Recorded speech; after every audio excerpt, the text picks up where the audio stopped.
Once upon a time, there was a lovely young girl named Ella. She lived with her mean old stepmother and her two ugly stepsisters.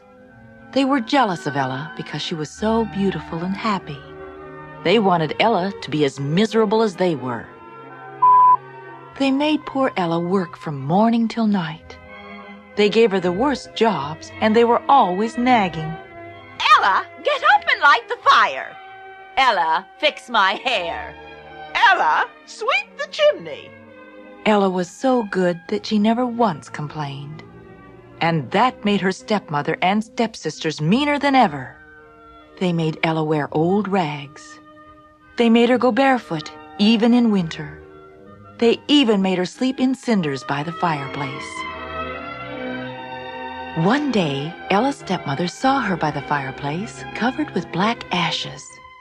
Ella is too fine a name for the likes of you. From now on, I shall call you Cinderella.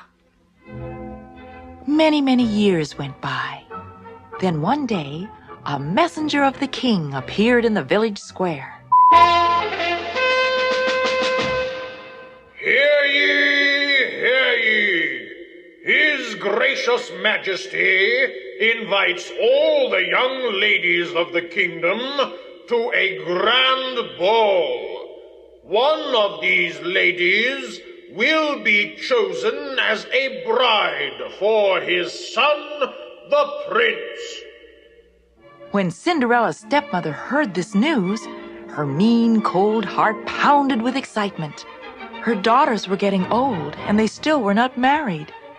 She ran and told them the good news. Come on! We have to get right to work making our gowns. You must look beautiful.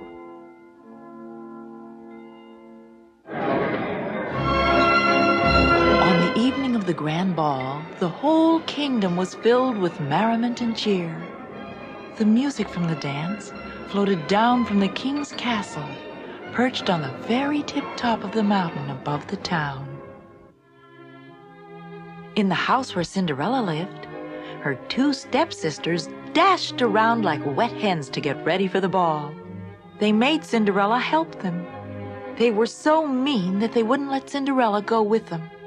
She would have to stay home, all alone. On their way out, they gave Cinderella last-minute instructions. Now be sure and clean the house. Make our beds. And above all, fix the fire so it's nice and warm when we get home.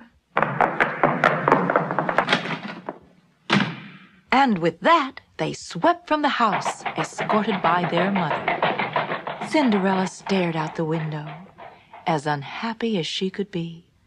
She was so alone. It was so quiet. The poor girl started to cry. Just then, she heard a voice behind her. Don't cry, Cinderella.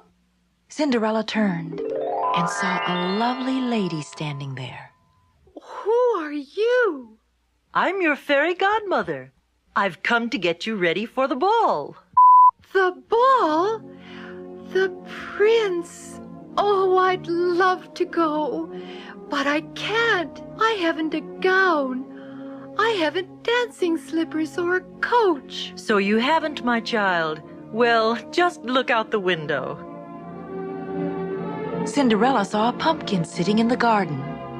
The fairy godmother waved her magic wand, and the pumpkin became a great golden coach with silver wheels, drawn by 4 sleek black horses. Now we must find you a gown and fix your hair. She waved her wand once again, and Cinderella found herself wearing the most shimmering, sparkling gown ever. She had never felt more beautiful. And she was!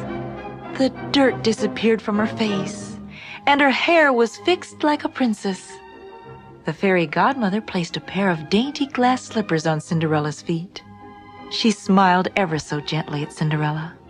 And now, my little princess, you are ready.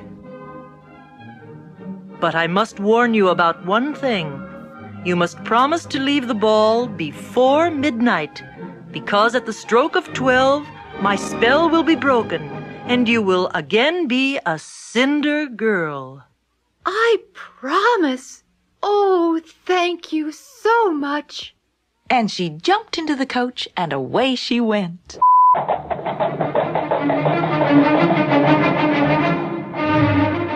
The ball was a swirl of color and happy dancers and bright music. Everyone was excited, except for the prince, who sat on his throne and looked glum and upset. He had met every girl at the dance, and not one of them did he want to marry. And then Cinderella arrived. When she entered, a hush fell over the room. The music stopped. People murmured. Who is she? She's beautiful. Look at her coach. Look at her gown. She must be a princess. The prince left his throne and walked over to her. Everyone fell quiet. Lovely lady. May I have this dance? I would be honored, Your Highness. Let the music play on. I have found my partner. No one knew who she was or where she came from. But it didn't matter. Cinderella and the prince danced every dance. They never left each other's side. Even the cruel stepsisters and stepmother didn't realize that the beautiful mystery girl was their very own Cinderella. And so it went on, hour after hour.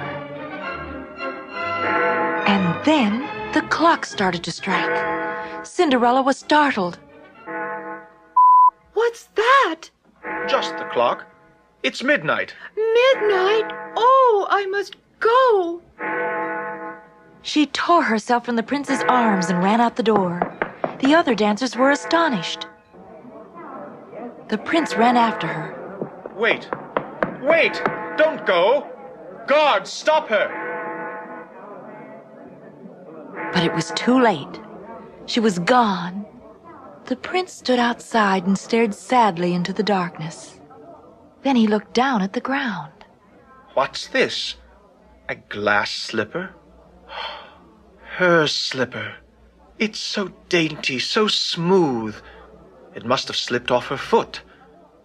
No matter how long it takes, I will search until I find the foot that fits this slipper. So Cinderella returned to her cinders and rags. And the prince, in his castle high on the hill, wished for the girl of his heart. Meanwhile, his servants searched the kingdom, door to door, carrying the glass slipper. Finally, they came to Cinderella's house. There, a royal servant commanded the stepmother. Bring all the women of this house to me to try on this glass slipper. Whomever it fits shall become the bride of the prince. The two stepsisters grabbed and shoved to get to the slipper and be the first to try it on. But it was no use. It was much too tight. Then the king's servant took the slipper back. Give it here. It doesn't fit either of you. He then saw Cinderella hiding behind the fireplace. Come here, young lady. Oh, that's just our Cinder girl. But the servant ignored her. Cinderella tried on the slipper, which of course fit her perfectly. Yes, I am the one you seek. And here is the other slipper. Cinderella put the other glass slipper on her foot. And suddenly, there was a flash. And Cinderella stood before them dressed as beautifully as she had been the night of the ball. The stepmother and stepsisters suddenly realized that Cinderella was the mysterious princess. Kneeling before her in shame, they begged her forgiveness. Cinderella, filled with love and understanding, placed a hand on each of them, and the women were transformed into kind and gentle ladies. A short time later, Cinderella became Princess Ella, wife of the prince. And the whole kingdom prospered in peace and happiness forever after.